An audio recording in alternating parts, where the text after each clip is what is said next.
Welcome softly to Dreamtime Science. Imagine you are resting in a warm room, just lit enough by a softly glowing lamp, the gentle sound of a crackling fireplace mingling with the night's hush outside. This is a sanctuary of calm stories that unfold like petals in slow motion, each word a quiet balm. If this serene space feels a little like home, a gentle tap on the like button or a subscription would help keep our lights on here, and a small note about your corner of the world would be a quiet treasure. Now, settle in, roll your shoulders loose, soften the space around your neck, and take a slow, deep breath. We will embark together on a gentle journey where knowledge dreams softly alongside you, inviting calm and curiosity to hold your mind and soothe your spirits. When you are ready, let us begin. Tonight we glide very slowly, very gently into the warm, flickering glow of a time long ago, when fire first whispered its secrets to curious hands. Like a soft ember glowing in the dark, this gentle spark kindled the dawn of our earliest technology, inviting wonder to dance quietly in the night. Let's settle into a safe, pillow-soft distance and explore the tender magic of fire's first embrace. Your gentle engagement through likes and subscriptions illuminates this quiet corner of knowledge. Let me know in the comments what scientific mysteries you'd love to explore together. First, let's create the perfect space for learning. Cocoon yourself in comfort, release any lingering tension, and let your breath become soft and steady. In the hush of twilight, as shadows lengthen and the world grows quiet, the human mind has always found itself drawn to the flicker of fire. There is something in the amber glow, the rhythmic dance of flame, that has captivated us for longer than memory. Before fire was a tool, before it was tamed or studied or named, it was a presence, a wild, living force, unpredictable and enchanting. And so it lingers, not just in hearths and campfires, but in the deep corridors of our collective imagination. We might begin not with the physics or chemistry of fire, but with the stories we have told about it. Our oldest myths cradle fire at their center, the ember that both kindles civilization and threatens to consume it. For early humans, the mastery of fire must have seemed nothing short of magic. Imagine the first time a lightning strike set a tree ablaze, the terror and awe as flames devoured wood, the warmth and light spilling out into the night. To witness fire was to glimpse both creation and destruction, the promise of cooked food and safety from predators, but also the threat of a force that could turn forests to embers and villages to ash. It is no surprise, then, that mythic tales across the world have cast fire as a gift from the gods, or as a prize stolen from them. In the ancient Greek imagination, Prometheus stands defiant atop a lonely crag, his hands still warm from the torch he used to carry fire down from Olympus. For this transgression, he is chained to a rock, his liver endlessly torn by an eagle, a punishment as eternal as the flame he gave to mortals. Fire, in this telling, is more than a utility. It is a spark of divine knowledge, a symbol of rebellion and progress entwined with inevitable suffering. Venture eastward and you will find fire woven into the Vedic hymns of ancient India, where Agni, the fire god, is invoked as the mediator between gods and humans. Agni is both the altar's flame and the sun's light, the messenger who carries offerings skyward, the very breath of ritual. Here, fire is not merely an object, but a living being, a bridge between worlds, its appetite fed with ki and prayer. In these hymns, fire is a participant in the cosmic order, a force that transforms and purifies, consuming the old to make way for the new. In the far north, among the Sami of Scandinavia, fire is the hearth spirit, the heart of each home to be treated with solemn respect. To spill water on the fire or toss in forbidden things is to risk offending the spirits and inviting disaster. In Japan, the kami of fire, Homusubi no Kami, is both venerated and feared, born of the fire that consumed his mother, his very existence a lesson in the double-edged nature of flame. Across the Atlantic, in the mythologies of the Americas, fire is again a prize, sometimes snatched from the jealous grip of a sky god, sometimes coaxed forth by clever animals. Among the Cherokee, it is Grandmother Spider who carries the first fire to the earth, hiding it in her web spun of silken ingenuity. In the Andean highlands, it is foxes or hummingbirds who serve as trickster bearers of the spark. Each tale, in its own way, acknowledges the same truth. Fire is not easily won, and once possessed, it demands wisdom and care. These myths are not relics, not merely old stories for long nights. They are the first mirrors in which humanity glimpsed its own relationship to power and danger. Fire, after all, is the earliest technology, older than the wheel or the plough, older than writing by tens of thousands of years. It is the tool that remade our diet, lit our darkness, and ultimately reshaped our biology. The mythic Prometheus and the scientific Homo erectus share a lineage separated by eons, but united by the same elemental fascination. As civilization gathered around the hearth, fire's image continued to evolve. In the temples of Rome, the Vestal Virgins kept the sacred flame alive, a symbol of the city's endurance. In China, fire was one of the 5 phases, a cornerstone of cosmology and medicine, its balance essential to health and harmony.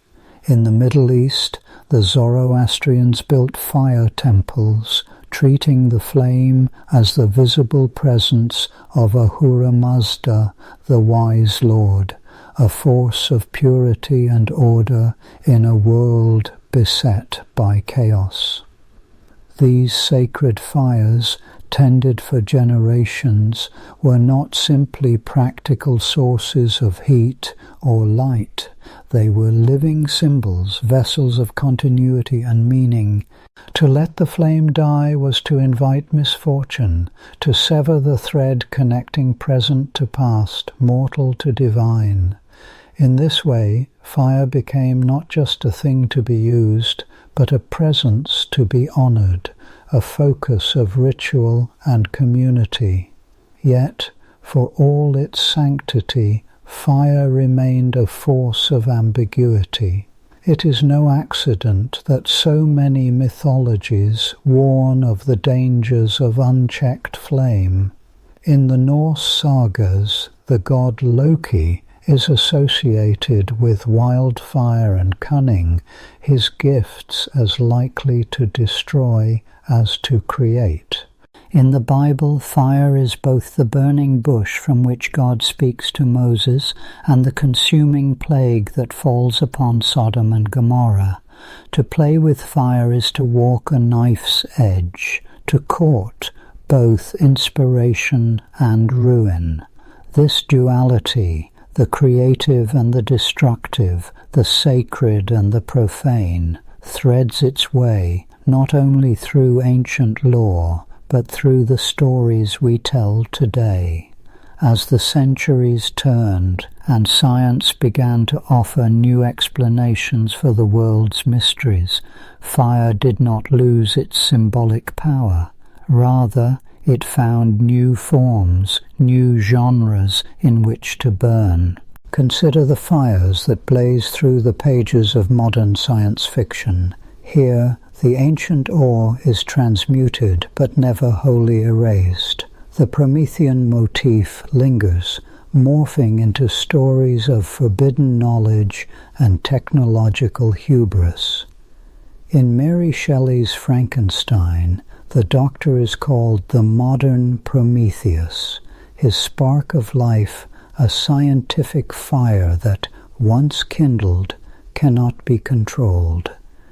The monster's birth is attended not by divine intervention, but by the crackle of galvanic electricity, a new fire, born of enlightenment, curiosity, and ambition. As the genre unfolds, fire becomes both literal and metaphorical. The engines that propel spaceships, the lasers that cut through alien hulls, the apocalyptic infernos that threaten to consume whole worlds. In Ray Bradbury's Fahrenheit 451, firemen no longer save homes from flames, but set books ablaze, their hoses spitting kerosene instead of water. Here, fire is weaponized, turned against knowledge itself, a tool of forgetting rather than enlightenment. Yet even in dystopia, the ember of hope persists. The protagonist, Montag, is drawn to the memory of a time when fire brought warmth and light, not fear and destruction. The image of a small secret fire tended by outcasts on the edge of society becomes a symbol of resistance and renewal, a motif as old as the hearths of our ancestors. Science fiction often plays with the boundaries of the possible, imagining new forms of fire that transcend the familiar. In Isaac Asimov's The Gods Themselves, nuclear fire is tapped from parallel universes, a Promethean theft on a cosmic scale. In Frank Herbert's Dune, the spice melange, product of the desert's fiery crucible, fuels not just travel and commerce, but visions and revolutions. On screen, fire's power is rendered in spectacle, flames licking the hulls of starships, plasma weapons arcing through vacuum, explosions painting the void with incandescent color.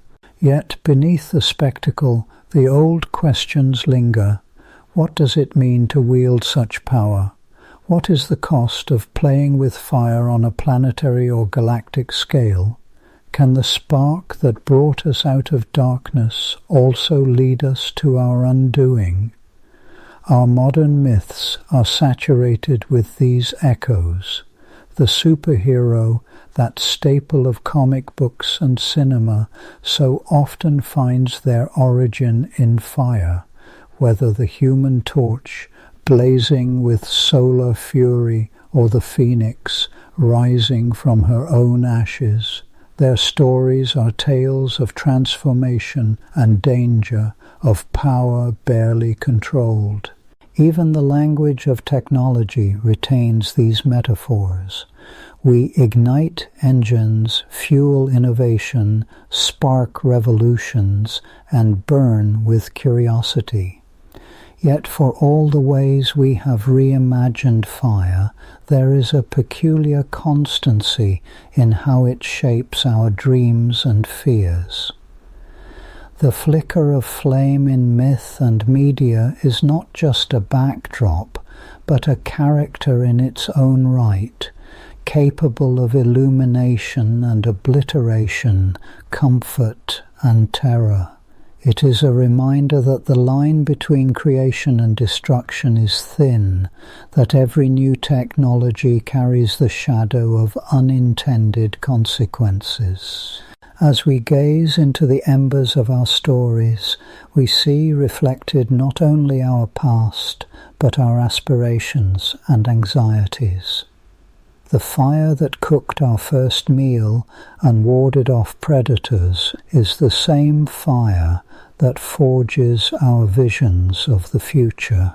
It is the engine of progress and the spectre of apocalypse, the hearth at the center of our homes, and the wildfire at the edge of civilization.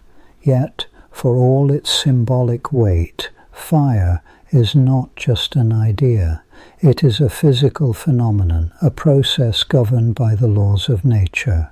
Beneath the poetry and the myth lies the reality of combustion, the interplay of fuel, heat, and oxygen. This transition from story to science, from myth to mechanism, marks one of the great arcs of human understanding.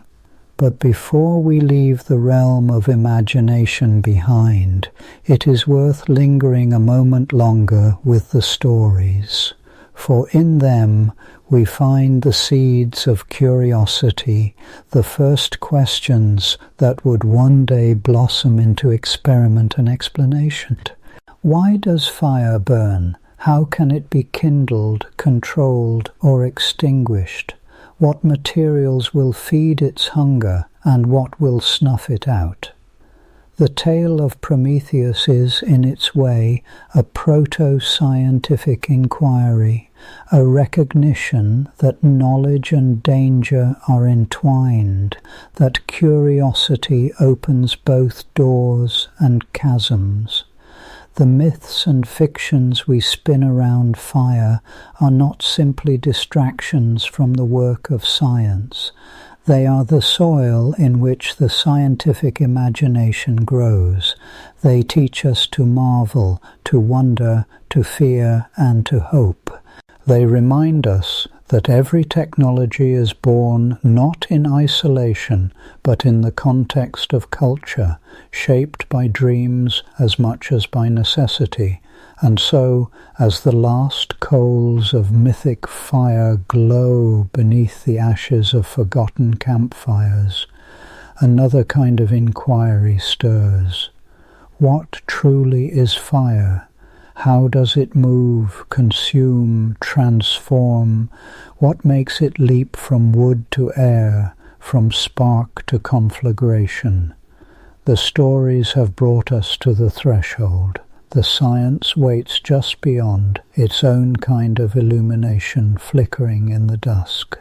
To contemplate fire in the hush of night is to stand on the edge of an ancient mystery. Let us now draw closer to this enigma, peering past the veil of flickering flames to find the intricate science that lies within. For fire, though so familiar in its warmth and light, is a phenomenon of profound subtlety, an exquisite dance of matter and energy governed by invisible laws.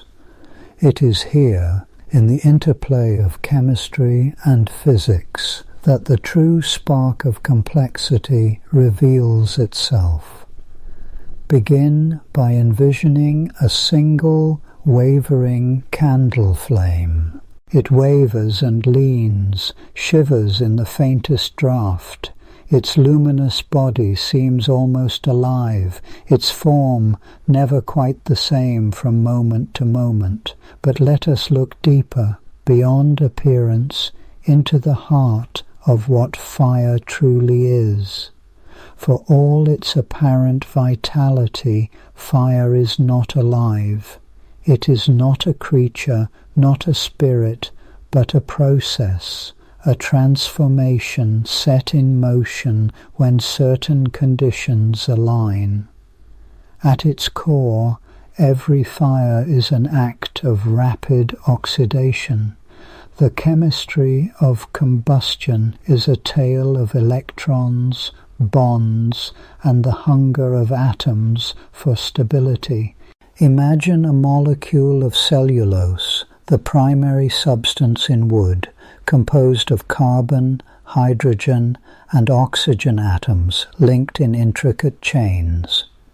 When a spark, a match, or the heat of the sun sets these molecules quivering with energy, the bonds begin, ever so slightly, to loosen. Above a certain threshold, typically around 300 degrees Celsius for wood, the molecules break apart and volatile fragments escape as gases. Now the air surrounding us is rich with oxygen, a molecule itself yearning for electrons. When the volatile gases from heated wood mingle with oxygen in the air, a cascade of reactions unfolds. Electrons leap from the fuel molecules to the oxygen, and in the rush, atoms rearrange, forming new, more stable bonds. The result is the creation of carbon dioxide, water vapor, and a rush of liberated energy. This energy does not vanish into silence. Some of it becomes heat, raising the temperature and ensuring that more of the fuel vaporizes and reacts. Some of it becomes light as the atoms and molecules, momentarily excited by the tumult, release photons as they calm. The visible flame is the sum of countless such acts. Billions of molecules reacting in concert, emitting light in a spectrum that our eyes perceive as yellow, orange, and blue. The color and shape of the flame depend on the fuel, the temperature, and the presence of impurities. Sodium, for example, lends a golden hue. Copper imparts green. But this is not yet the whole story. The flame's motion, the way it curls and flickers, is shaped by the laws of fluid dynamics. Warm gases, less dense than the cooler air around them, rise swiftly, drawing in fresh oxygen from below. Tiny eddies and currents twist the flame, making it dance. In this way, fire sustains itself. Heat from the reaction vaporizes more fuel. Rising gases feed the flame with new air, and the process continues as long as there is fuel, heat, and oxygen. This triad, fuel, heat, and oxygen, is sometimes depicted as a triangle, each side essential. Remove any one, and the fire falters. Take away the fuel, and the flame gutters out, having nothing left to consume. Smother the fire, and without oxygen, the reactions cease. Cool the material below its ignition point, and the chain of reactions cannot begin. Yet fire, for all its apparent simplicity, behaves in ways that often defy our expectations. Consider the strange phenomenon of a candle flame snuffed and then relit, not by touching the wick, but by bringing a match close to the trail of smoke. The flame leaps from match to wick, as if by magic. In truth, the smoke contains wax vapor, still combustible, still eager to react with oxygen. The flame travels invisibly along this vapor trail, proving that fire is not a thing, but an ongoing reaction, a wave that can leap and propagate. There is a deeper lesson here, one that dispels the old myth that fire itself is a living entity. It moves, it grows, it consumes, and yet it is not alive. Life is defined by a set of characteristics: homeostasis, growth, reproduction, response to stimuli, and the presence of complex, self-sustaining organization at the cellular level. Fire does none of these. It does not maintain an internal balance. It simply expends itself until its fuel is gone. It does not reproduce in the manner of living things, though it can spread by igniting new fuel. It lacks the intricate machinery of metabolism, DNA, and cellular membranes. The illusion of life is a trick of the senses, an echo of our deep ancestral awe. Still, fire's responsiveness to its environment is uncanny. It can seem capricious, leaping barriers, hesitating at dampness, sometimes persisting in the most unlikely places. This responsiveness is the result of physical laws. Humidity, wind, the composition of the fuel, all these shape the character of a flame. In a dry forest, embers smoulder unseen, waiting for a breath of wind or a shaft of sunlight to flare into life.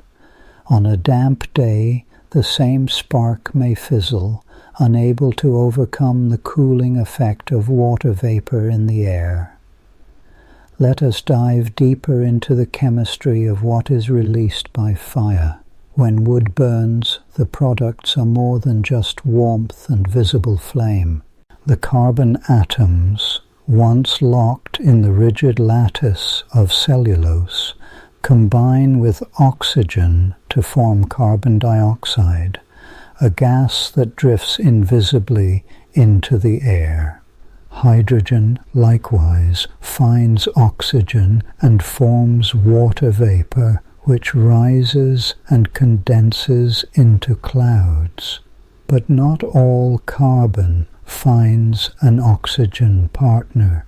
Some lingers as soot, forming the black, smoky residue that stains lampshades and hearths. Tiny particles of unburned carbon, tar and ash are swept upward in the heated air, giving smoke its opacity and scent. This mixture of gases and particles is both a gift and a hazard. The warmth and light of fire have been a boon to humankind for hundreds of thousands of years, yet smoke can choke and poison, carrying with it a suite of toxic compounds, carbon monoxide, volatile organic chemicals, even dioxins if the fuel is polluted. Thus, fire is both creator and destroyer, its chemistry a double-edged sword. The light of a flame, too, is a phenomenon worthy of lingering contemplation. Why does fire glow? The answer lies in the quantum world, in the brief frenzied existence of excited electrons. In the searing heat of the flame, atoms and molecules absorb energy. Electrons leap to higher energy levels, unstable and eager to return to their resting state. As they fall back, they emit photons, particles of light. The color of the flame tells a story of temperature and composition. A low orange flame suggests incomplete combustion, with soot particles glowing incandescently.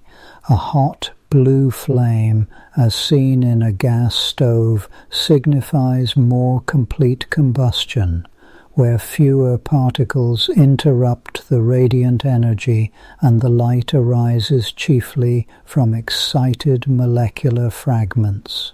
This dance of electrons and photons is governed by the laws of thermodynamics and quantum mechanics, the invisible frameworks that underlie all of chemistry and physics. In the heart of the flame, the temperature can soar to over 1,400 degrees Celsius. It is this searing heat that enables transformations to occur, breaking bonds that would otherwise be stable for centuries. The second law of thermodynamics insists that energy will always disperse, that order will give way to disorder. The burning of wood is one such dispersal, a transformation from complex ordered material into simpler gases and ash. And yet, fire is not merely destructive. Paradoxically, it is also a force of renewal. In forests around the world, certain seeds require the heat of fire to germinate. The flames clear away old growth, returning minerals to the soil, creating space for new life to emerge. The chemistry of combustion, in this sense, is woven into the cycles of ecosystem renewal. Fire is not an end, but a phase in the endless recycling of elements. Let us pause for a moment with the old myth that fire can exist without fuel or oxygen. This, too, is a misunderstanding born of fire's apparent autonomy. It seems to spring up by itself, to leap from branch to branch, but in truth, the reaction cannot proceed in a vacuum, nor can it persist without something to consume. In the absence of oxygen, the chain of reactions chokes and stalls. In the absence of fuel, there is nothing to oxidize, nothing to break apart and reform. Only in rarefied laboratory conditions can one coax a flame to life with other oxidizers, chlorine perhaps or fluorine, but these are exceptions, not the rule. On Earth, in the world of forests and hearths, fire is always the child of fuel and air. The behavior of fire is shaped not just by chemistry, but also by the physics of heat transfer. Consider how the warmth of a flame spreads by conduction, convection, and radiation. Conduction is the slow march of heat through a solid object, as in the warming of a metal poker left in the coals. Convection is the swift, swirling movement of heated gases rising and drawing in cooler air from below, feeding the fire.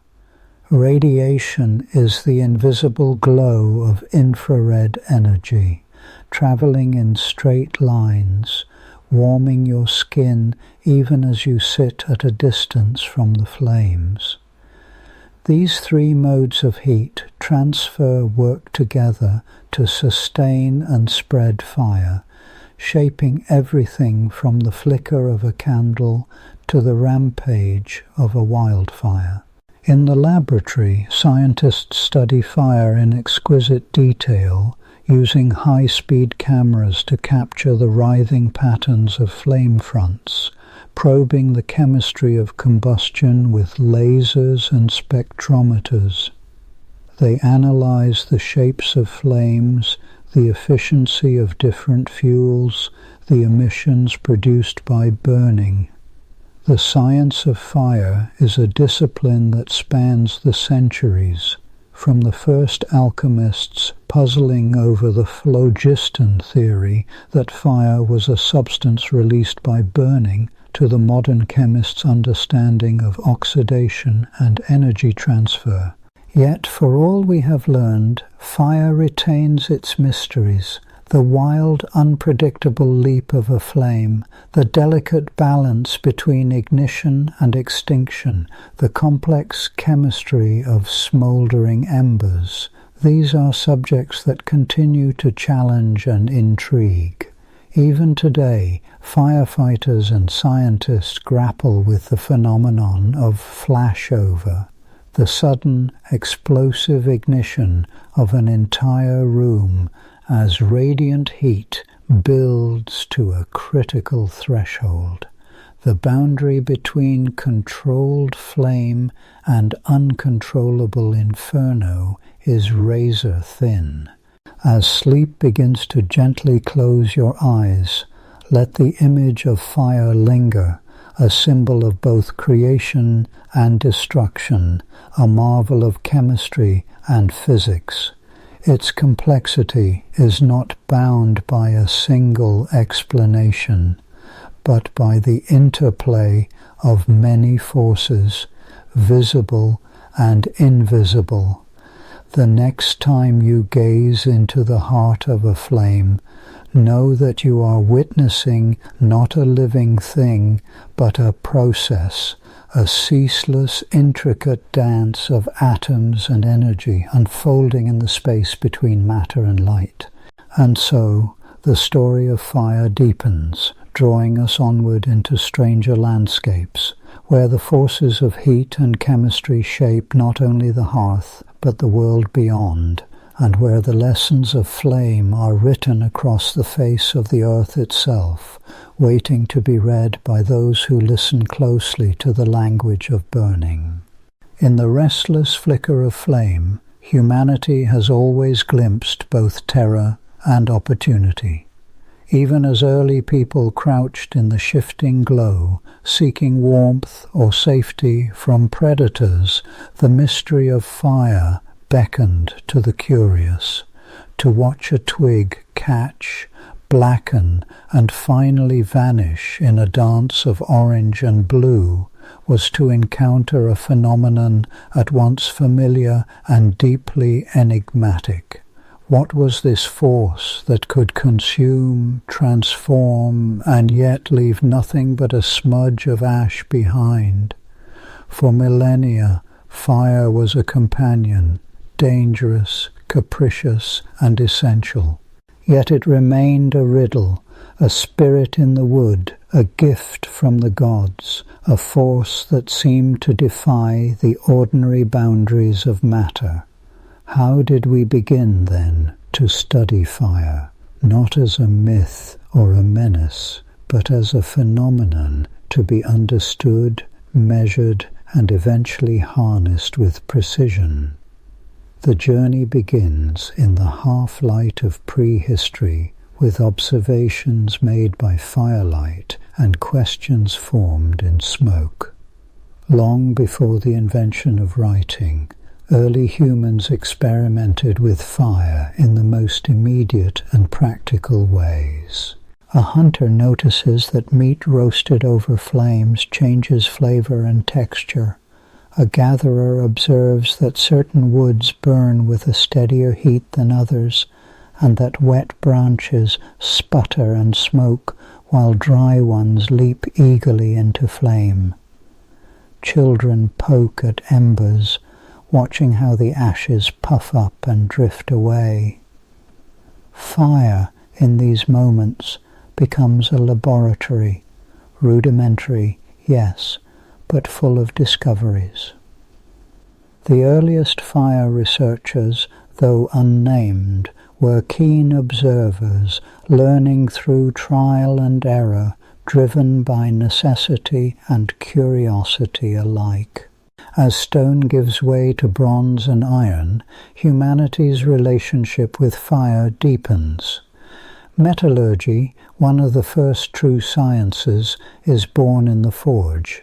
Here, fire is not just a source of heat, but a tool for transformation. The blacksmith, squinting at the color of hot metal, learns to read the language of flame.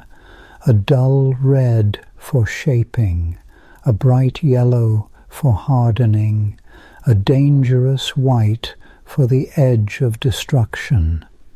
Metal ores, placed in the heart of the fire, melt and shed their dross, offering up pure copper, tin, or iron. In these early furnaces, the first controlled experiments begin, not in the modern sense, but in the careful noting of what works and what fails. It is in ancient Greece that the first written theories of fire appear, woven into broader musings on the nature of matter.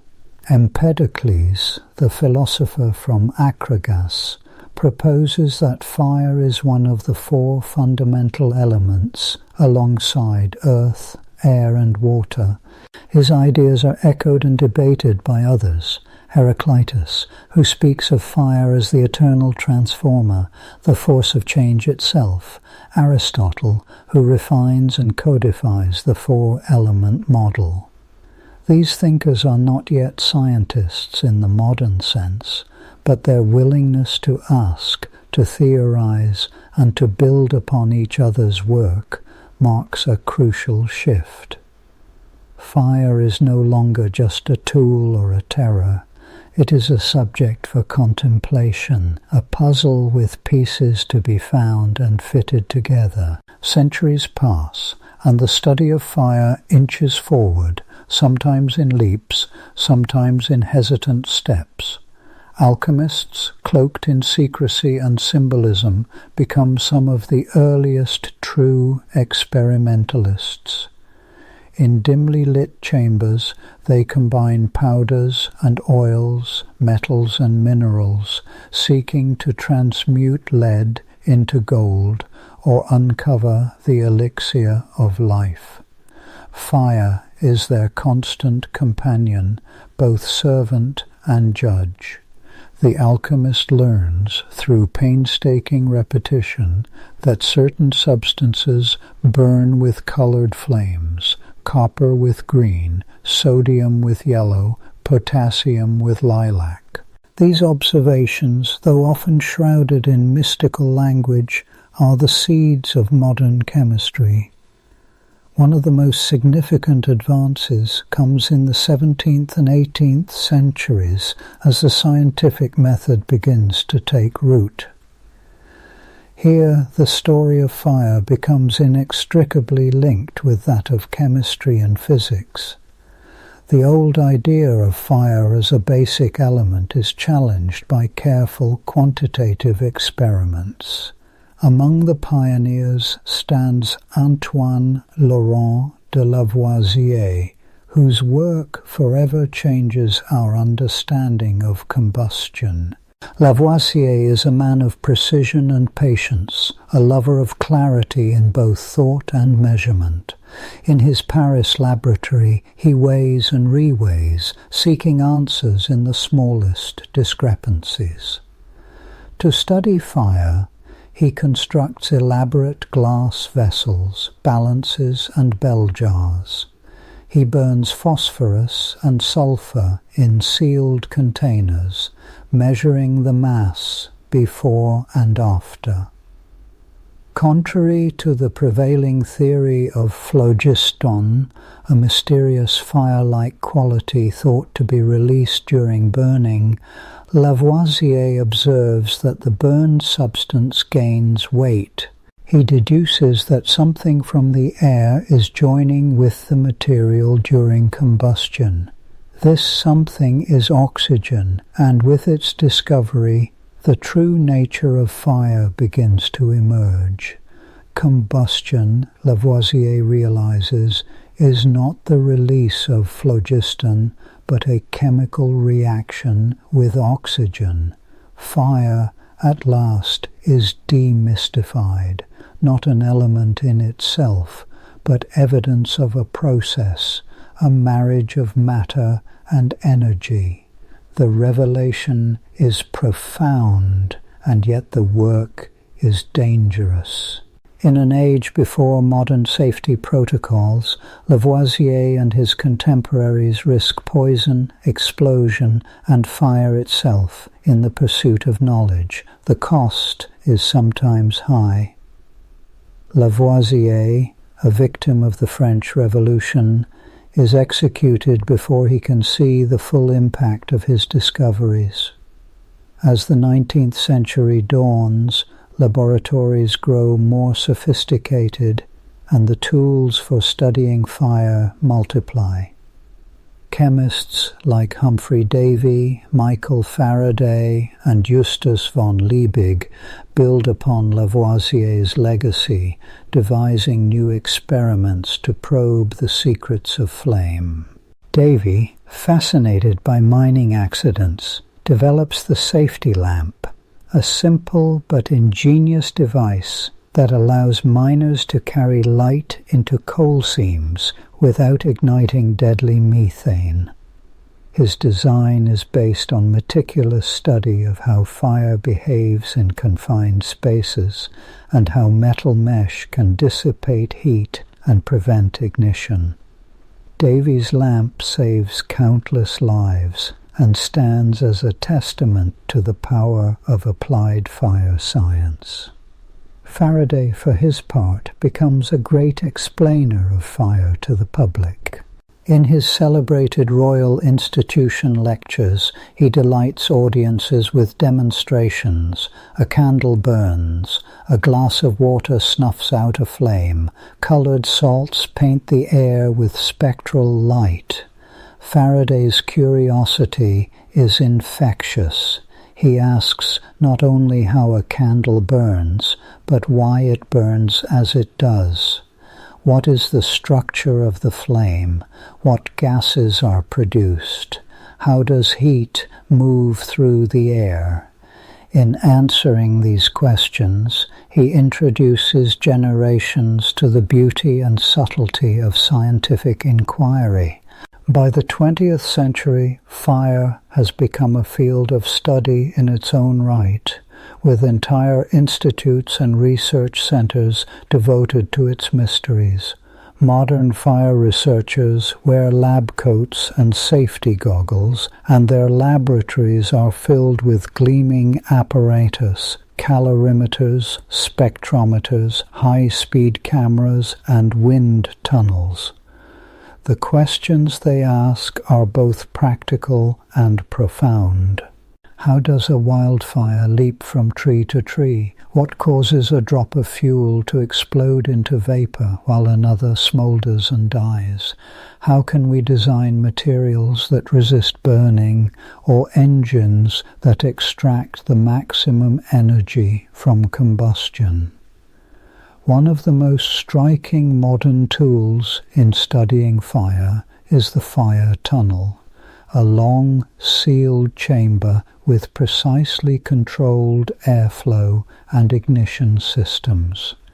Researchers use it to simulate everything from house fires to forest blazes. With sensitive instruments, they measure temperature, gas concentrations, and flame speed. High-speed cameras capture the undulating movement of flame fronts, revealing patterns invisible to the naked eye. Computer models running on powerful clusters allow scientists to explore the behavior of fire in scenarios too dangerous or complex to recreate physically. But even with all this technology, the heart of fire research remains the willingness to ask, to test, to observe. Consider the story of Dorothy McGrath, a 20th century chemist who devoted her life to understanding fire retardants. Working in an era when building fires claimed thousands of lives each year, she experimented with countless formulations, coating fabrics, woods, and plastics with different chemicals. By setting small, carefully controlled fires, she learned which substances could slow or stop the spread of flame. Her work, painstaking and sometimes perilous, helped lay the groundwork for modern fire safety standards. Or think of the wildland fire researchers who venture into the heart of burning forests, not to fight the flames, but to study them. Clad in protective gear, they set up arrays of sensors and cameras, tracking the movement of heat and smoke. Some even start controlled burns, observing how wind, humidity, and fuel combine to drive the fire's advance. These scientists risk injury and exhaustion, yet their observations are invaluable. They help us predict the path of wildfires, design better firefighting strategies, and understand the changing dynamics of fire in a warming world. The study of fire has also benefited from unexpected sources. The space program, for instance, has provided new insights into combustion. In the microgravity of orbiting laboratories, flames behave in strange and revealing ways. Without the pull of gravity to draw hot air upward, fire forms near-perfect spheres, and combustion processes can be studied in exquisite detail. Astronauts, acting as both experimenters and test subjects, ignite droplets of fuel, observe their burning, and send data back to Earth. In this way, the study of fire has become truly universal, extending from the hearth to the stars. Throughout all these advances, the scientific method remains the guiding principle. It is a way of seeing, a discipline of mind. To study fire is to observe carefully, to formulate hypotheses, to test predictions, and to revise one's understanding in light of new evidence. It is a process that demands rigor, patience, and above all humility before the unknown. Yet for all our progress, fire resists easy mastery. Its beauty and danger persist.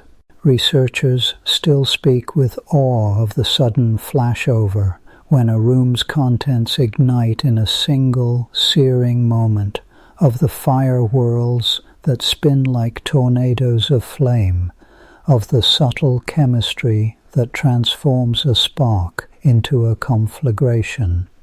Each discovery brings new questions, new frontiers to explore. And so the study of fire continues, a journey through smoke and uncertainty, ever guided by the twin lights of curiosity and caution. In the laboratory's controlled chaos, in the field's unpredictable wildness, the search goes on. What new insights will the next experiment bring? What secrets still wait, hidden in the heart of the flame, for those willing to reach through the smoke?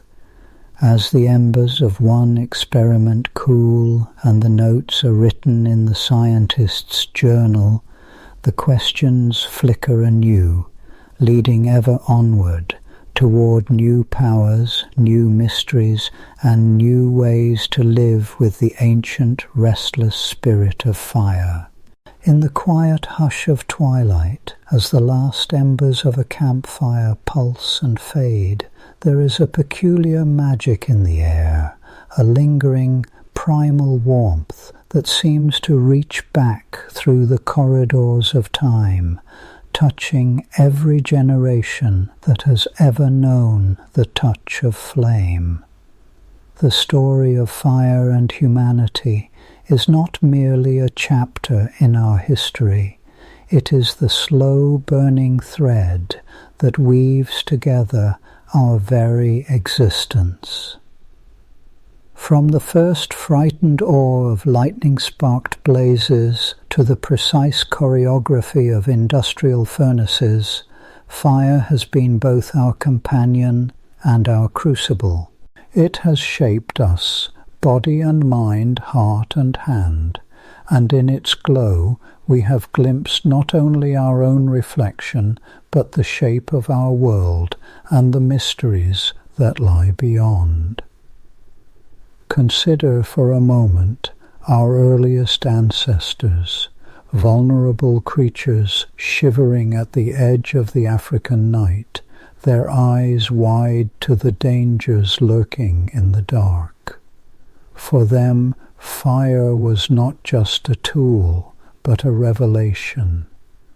The first flames they gathered were fragile, coaxed from smouldering logs left behind by storms. Spark and tinder became lifelines, and soon mastery of the flame marked a profound turning point. Anthropologists debate the exact moment when this mastery began, but the evidence is ancient and persuasive. Scorched bones and blackened hearths dating back nearly 1,000,000 years, silent witnesses to a new chapter in evolution. Fire gave warmth, yes, but it also offered a shield.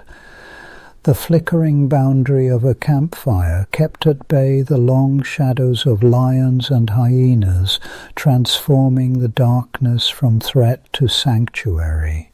In its light, the bonds of kinship deepened. The hearth became a focus for storytelling, for laughter, for the first stirrings of myth. In this way, fire was not only a physical force, but a social one, shaping the way humans gathered, communicated, and remembered. The stories that spiraled upward with the smoke became the earliest echoes of culture, and with each retelling, the mystery of fire grew. Yet fire's influence reached deeper still, into the very marrow of our being. Some researchers propose that the taming of flame had a hand in sculpting our bodies and our brains. The cooking of food, made possible only by fire, softened roots and tubers, tenderized tough meats, and unlocked nutrients otherwise inaccessible to our digestive systems. This culinary revolution may have given our ancestors the caloric bounty needed to fuel larger, more complex brains. As jaws diminished and crania expanded, the gift of fire was etched into our anatomy, inseparable from the story of human intelligence. The flicker of flame is thus entwined with our capacity to think, to plan, to dream.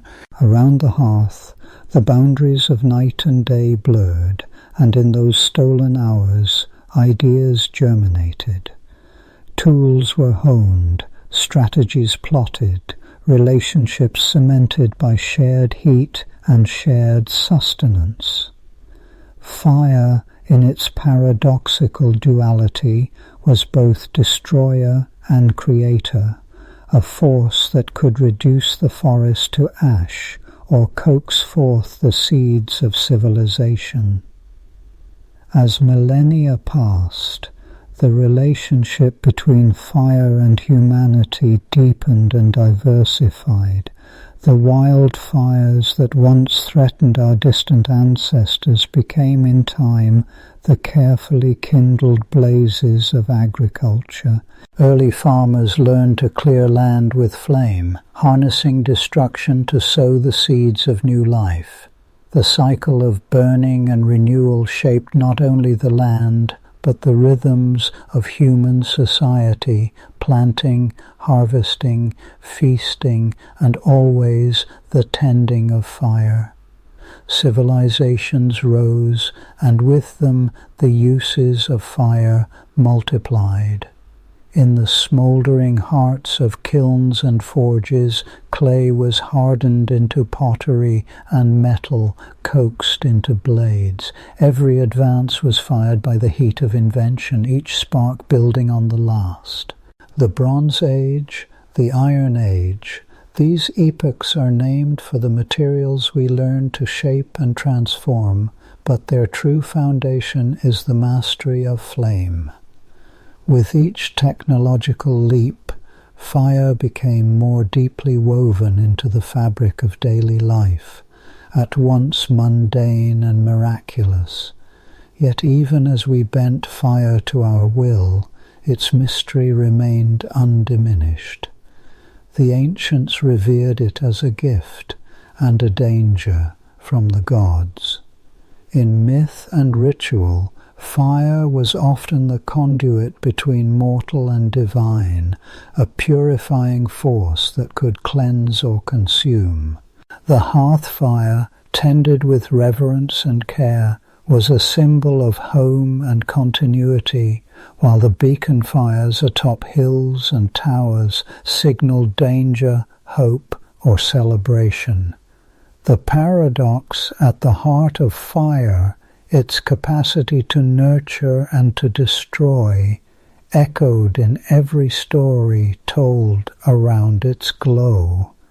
This tension, this balancing act, lies at the heart of humanity's relationship with fire. For every feast cooked over glowing coals, there has been a forest razed, a city consumed by flames. The Great Fire of London, the burning of Rome, the infernos that swept across ancient Alexandria, each a stark reminder that the power we harness is never truly tamed. The very act of lighting a fire is a flirtation with chaos, a wager against entropy. There is a thrill in that risk, a recognition that creation and destruction are never far apart. The philosophical questions that fire raises are as old as the flame itself. What does it mean to wield a force that can both give life and snatch it away? Is destruction an evil, or is it, in some sense, a necessary prelude to growth and change? In the natural world, fire is both scourge and renewal. Lightning-struck forests burn, but from the ash springs new life, nourished by the minerals released in the blaze. Certain seeds, encased in shells impervious to gentle rain, wait patiently for the heat of fire to crack them open, awakening after years of dormancy. To observe this is to realize that fire is not merely an end, but often a beginning. Humanity, too, has learned to walk this razor's edge. The pursuit of knowledge, the drive to innovate, is always shadowed by the risk of overreach. The myth of Prometheus, who stole fire from the gods and paid dearly for his defiance, captures a deep truth about the human condition. The gifts of fire, of technology, of understanding come with consequences. Each new mastery brings both promise and peril, and our history is strewn with the ashes of unintended outcomes. In the modern world, fire's influence persists, often hidden but never absent. The combustion engine, the power plant, the rocket's flare, these are the descendants of the first campfire, their flames concealed within cylinders and chambers, their heat channeled and controlled. The energy that lights our cities and powers our factories is, in essence, the same fierce alchemy that once flickered in the shadows of prehistoric caves. Yet with each advance, the dangers grow more abstract, more far-reaching. Wildfires fueled by climate change, the spectre of nuclear fire, the warming of the planet itself, a slow, invisible burn that threatens the delicate balance of our world. This is the paradox at the core of our relationship with fire.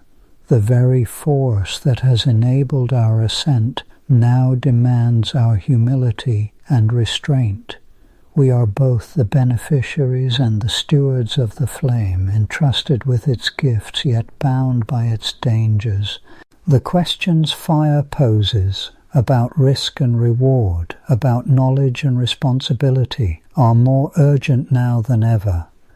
In this, fire becomes not just a tool, but a teacher, urging us to reflect on the choices we make and the futures we imagine. And yet, for all our science, for all our mastery, the essence of fire remains elusive, a phenomenon that resists simple explanation. It is not a substance, but a process, an unfolding of chemical transformations, a dance of atoms and energy. Each flame is a fleeting moment of order, a pocket of brightness in the vast darkness of the universe. To gaze into a fire is to witness entropy in action, the inexorable flow from structure to chaos, and yet, within that destruction, the possibility of creation. This mystery has inspired poets and philosophers for millennia. Heraclitus, the ancient Greek thinker, saw in fire the fundamental principle of change, the eternal flux that underlies all things. Everything flows, he wrote, and in the flicker of flame he glimpsed the ceaseless becoming that defines existence. The fire burns, the wood is consumed, the smoke rises and disperses, yet in that cycle lies a kind of continuity, a reminder that endings and beginnings are seldom distinct. Even now, in an age of digital wonders and artificial light, the old allure of fire endures. We gather around backyard bonfires, candles flickering on dinner tables, the soft glow of a fireplace on a winter's night. There is comfort in the presence of flame, a sense of connection to the long chain of ancestors who have watched, wondered, and warmed themselves by its light. The rituals may change, but the impulse remains, to kindle, to tend, to marvel. And so the story of fire and humanity continues, unfinished and ever evolving. The ashes of yesterday's flames nourish the soil for tomorrow's growth. In the fire's glow, we see not only the shadows of our past, but the outlines of our future, a future in which the lessons of the flame still burn bright. The questions fire raises about destruction and creation, about the balance of risk and reward, about the power and danger of knowledge, remain as vital as ever, their answers flickering just beyond reach, waiting to be discovered in the next glow, the next gathering, the next spark. The embers settle, sighing into ash, but the story lingers unresolved. In the hush, one can almost sense the presence of those first fire makers, their faces illuminated by the same mysterious glow. The night stretches on, full of unknowns, as the world turns and the fires of memory and hope continue to smoulder softly in the dark. As our journey through the flickering embers of fire's ancient glow drifts to a close, we watch its comet tail fading gently into the hush of space. May this quiet spark kindle peaceful wonder in your dreams, inviting you to return soon for more soft whispers of the universe's mysteries.